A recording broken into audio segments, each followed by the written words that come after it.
দাতব্য সংস্থা আঞ্জুমান মুফিদুল ইসলামের নতুন ভবনের উদ্বোধন করেছেন অন্তর্বর্তী সরকারের প্রধান উপদেষ্টা অধ্যাপক মোহাম্মদ ইউনুস। সোমবার বিকেল ৫টা ২০ রাজধানীর কাকরাইলে আঞ্জুমান জেআর টাওয়ার নামে নতুন এ ভবনটি উদ্বোধন হয়।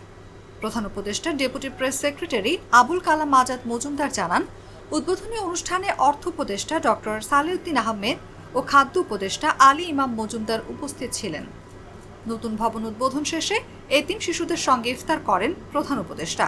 এ সময় অন্যান্যদের মধ্যে অর্থ উপদেষ্টা ডক্টর সালেউদ্দিন আহমেদ ও আলী ইমাম মজুমদার, আঞ্জুমান মুফিদুলের সভাপতি মুফলে আর ওসমানী এবং সহসভাপতি গোলাম রহমান উপস্থিত ছিলেন। এটা আমার মস্ত বড় সৌভাগ্য আজকে এখানে উপস্থিত থাকা। সৌভাগ্য কোন শুধু বাক্যের খাতিরে বলছেন, এটা আসলে আমি অনুভব করছি। ছোটবেলার থেকেই নাম শুনে আসছি, অদ্ভুত এক নাম, তার সঙ্গে একটা জিনিস জড়িত। এই নামের আর কোন ব্যাখ্যা কি জানতাম না, শুধু জানি বেওয়ারিশ লাশ। বেওয়ারিশ শব্দটা সঙ্গে পরিচিত হচ্ছে লাশের সঙ্গে এসে এবং আঞ্জুমানে মুফিদুল ইসলামের কর্মকাণ্ড থেকে। এরা কারা কোনদিন জানিনি, আজকে দেখলাম চাক্ষুষ।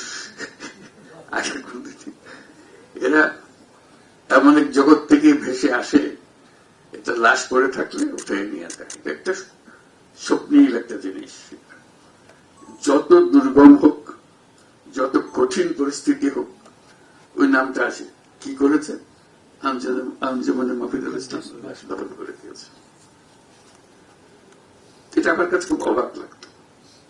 যার পরিচয় জানি না, কিন্তু প্রতিদিন প্রতি সময় এটার খবর আসছে। এখন শুনলাম সারা দেশ জুড়ে আছে। আগেও তো চিন্তা করি যে সারা দেশ জুড়ে আছে। চিন্তা করে দেখো, কখন কোথায় বেওয়ারিশ লাশ পড়ে থাকবে, ওইখানে আঞ্জুমানে মুফিদুল ইসলাম অপেক্ষা করছে এবং তারা ঠিকই সেই সময় আসবে এবং ঠিকই তার ব্যবস্থা করবে, সুন্দরভাবে করবে। তাদের কোনো বক্তব্য কোনো পত্রিকায় দেখি নাই যে লাশ দফন করেছে। কোনো বক্তব্য কোনদিন দেখি করেন কিনা জানি না, আমার নজরে আসে না যে এটা নিয়ে কোনো বাহাবা নিচ্ছে, এটা নিয়ে কোনো কিছু একটা বিবৃতি দিচ্ছে, কারো উপরে ক্ষোভ প্রকাশ করছে, কিচ্ছু করে না। একেবারে চুপচাপ অদৃশ্য কত মানুষ কতগুলো এসে সব কাজ করে দিয়ে। এটি ছিল আজকে আমার জন্য সৌভাগ্য যে আজকে চাক্ষুষ দেখলাম। এবং তার সঙ্গে একটা বড় কাজ যে আজকে ভবনের উদ্বোধন ছিল, আমার কাছে অবাক লাগলো। ওটার সঙ্গে এটা মিল ছিল না। অদৃশ্য যে বলছিলাম, এটা দৃশ্যমান একটা জিনিস।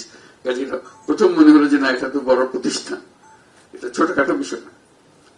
বুঝতেছিলাম যে পেছনে একটা বড় কেউ আছে, পেছনে একটা গোষ্ঠী আছে। তা না হলে এত বড় অর্গানাইজেশন সম্ভব না, এত সুন্দরভাবে পরিচালনা করা সম্ভব না। বিশেষ করে করোনার সময় এই নামটা বারে বারে এসছে, যে কোনো সময় যে কোনো জায়গাতে বারে বারে আসছে। কাছে দেখছি যে ওটা আছে, চারদিকে ছড়িয়ে আছে। আজকে পরিচয় হওয়ার সঙ্গে সঙ্গে আরো দেখলাম বহু বড় বড় লোকজনের সঙ্গে জড়িত। জন্ম থেকে, এটা 1905 সাল থেকে এটার জন্ম, এটাও জানতাম না। আজকে সেই ইতিহাসও পেলাম, যে খুব ভালো লাগছে। এবং তার প্রতিটি জনের বাংলাদেশের ইতিহাসের সঙ্গে, বাংলাদেশের মুসলমান সমাজের সঙ্গে যাদের স্মৃতি আছে, তাদের সবাই এটার সঙ্গে জড়িত ছিল। এটা একটা মস্ত বড় ট্রেডিশন, একটা ঐতিহ্য বহন করে যাচ্ছে। এটা এই সমাজের একটা ঐতিহ্যবাহী একটা প্রতিষ্ঠান যে বলে যাচ্ছে। আজকে বাচ্চাদেরও দেখে ভালো লাগলো। এটা একটা নতুন দিক। এটা সম্বন্ধে আমার জানা ছিল না যে এটা লাশ দাফন করা ছাড়াও অন্যান্য কর্মকাণ্ডের সঙ্গে জড়িত আছে। মজা হলো কাজটা আর নামটা একাকার হয়ে গেছে। এ দুটো থেকে আলাদা করা যায় না। কতগুলো নাম আছে, নামের অর্থটাই হলো কাজ। আঞ্জুমানে মুফিদুল ইসলামের অর্থ কি সালাউদ্দিন সাহেব বলছেন, যে ব্যাখ্যা দিলেন কি নাম, কেউ এটা নিয়ে মাথা ঘামায় বলে মনে হয় না।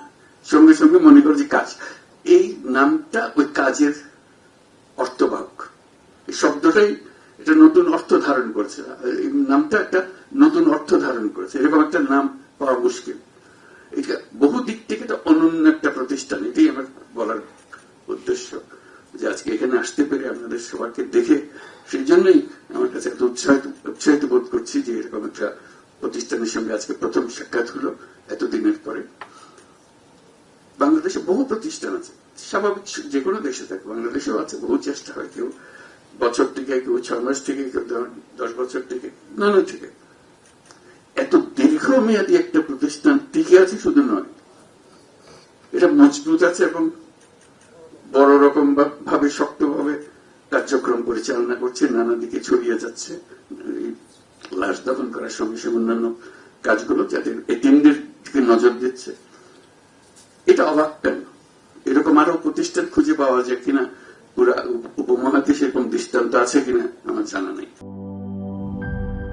লিলি হালাল বিউটি সোপ, বিএসটিআই কর্তৃক সনদপ্রাপ্ত দেশের প্রথম হালাল বিউটি সোপ। দীপ্তিময় উজ্জ্বল ত্বকের জন্য।